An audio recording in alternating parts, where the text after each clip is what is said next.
My pastor said something one Sunday morning that impacted me in a huge way. He said, "The things we put our hope in give us our most highs and our most lows. Anything can become an issue if it overly influences how we do life. Any of these good, normal, okay things can intoxicate us and can cause us to drift away from the hope and return of Jesus."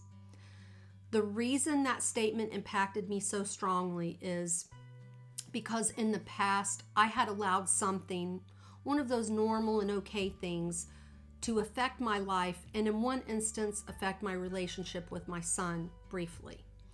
And now when you hear what it was, you may laugh, you may roll your eyes, you may think, what in the world did I just hear? And you may want to turn this video off, but stay with me. I promise you'll feel better about yourself as a parent. Soon after we moved to Pennsylvania, our son decided he loved the Philadelphia Eagles. So like any good parent, I signed him up with the Eagles Kids Club. I took him to some events in Philadelphia, and he got the opportunity to meet several players. And when he was 10, I helped him write a kids club essay entitled "Why I'm the Biggest Eagles Fan." And he won 2 tickets to an Eagles-Giants game. Now, I've always loved football. My brother played in high school, and so did my husband. But I'd never been to a professional game, so I was really looking forward to this. My husband was in Texas training with the military at the time, so it was just me and our son on a road trip to Philadelphia.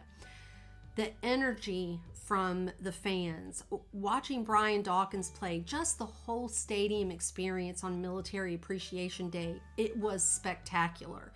And from that day on, we were both hooked. If someone had stabbed us, we probably would have bled green, which, come to think of it, was a possibility in Philadelphia. I mean, Eagles fans are notorious. On the back of every other seat in the stadium is instruction on how to call for help if you feel threatened.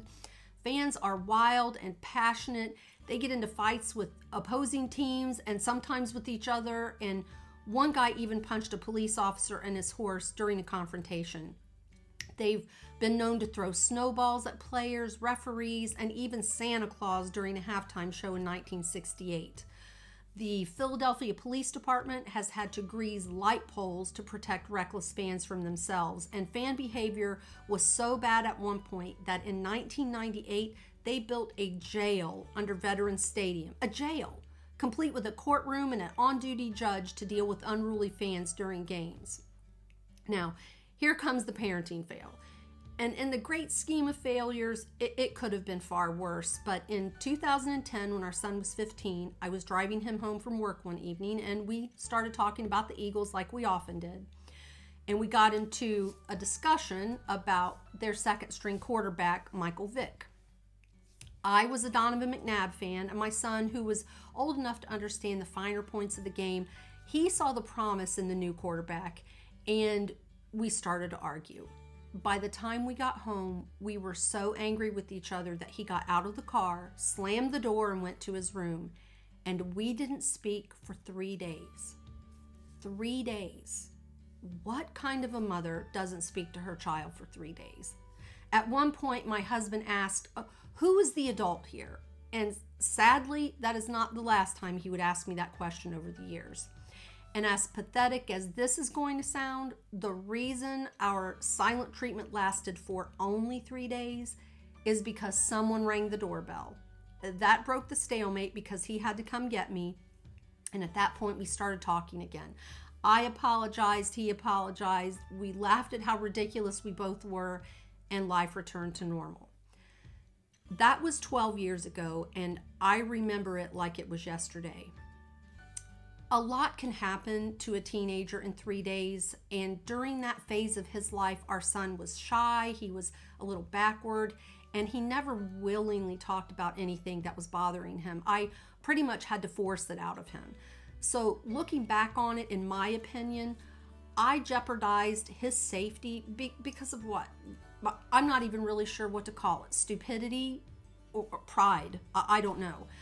Fortunately, nothing terrible happened within those 3 days, but still. Now, fast forward to the 2017 football season, and by this time, I'm a little more mature. Many players on the team had undergone a spiritual transformation. Their head coach, Doug Peterson, was a Christian.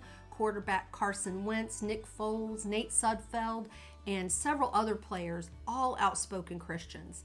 There were baptisms at their practice facility and hotel swimming pools. Team Bible studies were taking place, mission trips. And Carson Wentz started his Audience of One Foundation. And you can read all about that phenomenal year in a book called Birds of Prey. It's such a fantastic book.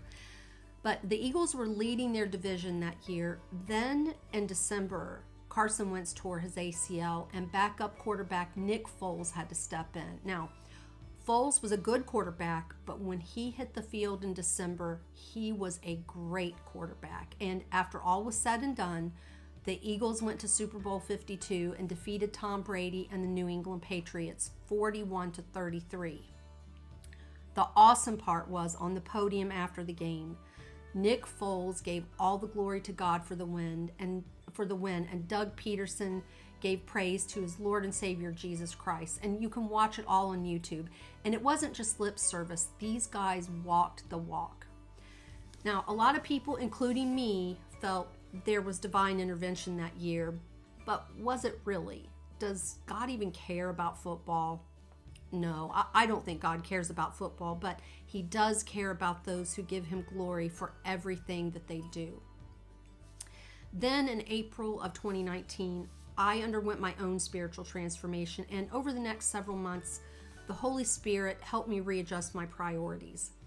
Then in September of 2020, because the Eagles stayed in the locker room for the national anthem, that's kind of where I drew the line, and I turned the game off and didn't watch football for almost 2 years.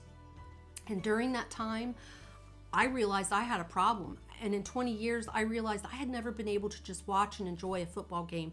I yelled at the TV, I acted like a lunatic, I got depressed for days after they lost a game.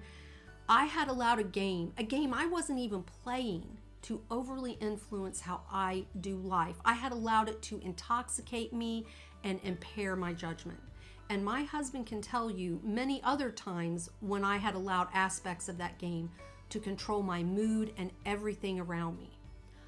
I had tunnel vision and lost sight of the big picture.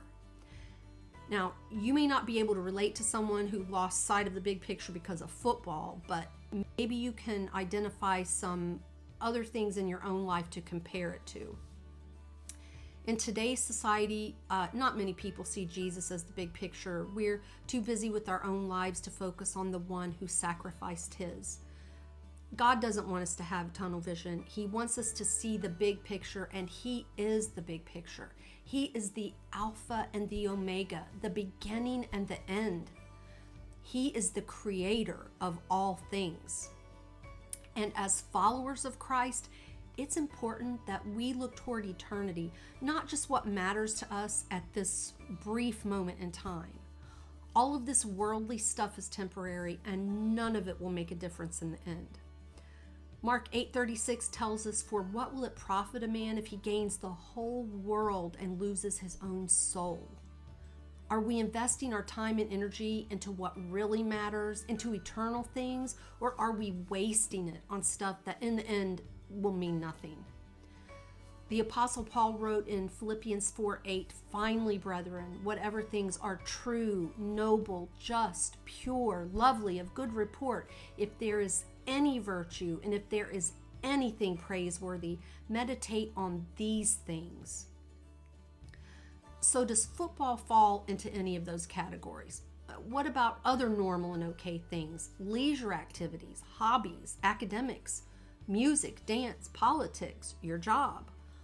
All of these other things we invest our precious time in or encourage our children to invest time in, are they noble and just and pure?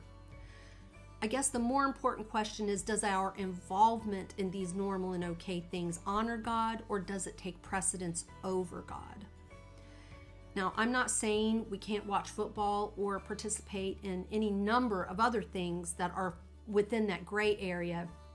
And by gray area, I mean, for instance, going to a football game doesn't really glorify God, but what we do while we're there at the game might, or it might not. The Apostle Paul tells us, whatever you do, do all to the glory of God. Enjoying things in that gray area is fine, but seek first the kingdom of God and his righteousness, and set your mind on things above, not on earthly things.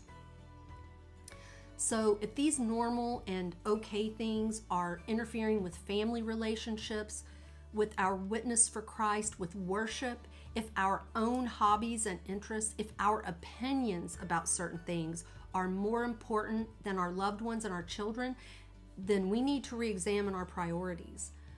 Our relationship with God, not our circumstances and challenges, but our relationship with God should affect every single thing that we say and do. And if it doesn't, we need to check ourselves. James writes, "For if anyone is a hearer of the word and not a doer, he is like a man observing his natural face in a mirror, for he observes himself, goes away, and immediately forgets what kind of man he was. But he who looks into the perfect law of liberty and continues in it, and is not a forgetful hearer, but a doer of the work, this one will be blessed in what he does." So if you're like me and you've done some things you're ashamed of and you recognize your priorities are out of whack, that's okay. The first step is acknowledging you have a problem, right? Now, I still love football. I love the Eagles, and I started watching them again this year, but they're not my priority. I no longer get depressed when they lose, and I don't get headaches when it's a close game. And when they lost to the Cowboys on Christmas Eve, I was upset for about 30 seconds and then moved on with Christmas festivities, and I don't think I thought about it, another thing about it for the rest of the night. But the sad part is it took me almost 2 years to get to that point. And as far as my son and his fanatical commitment to his team, he married a lovely Steelers fan, so we've both made progress in that area. Next week, I'll be talking about running the ultimate race, and it has nothing to do with football. In the meantime, remember to click the like button so YouTube will push this video out to more people. And until next time, remember, God loves you. Keep your eyes on Jesus, and thank you so much for watching.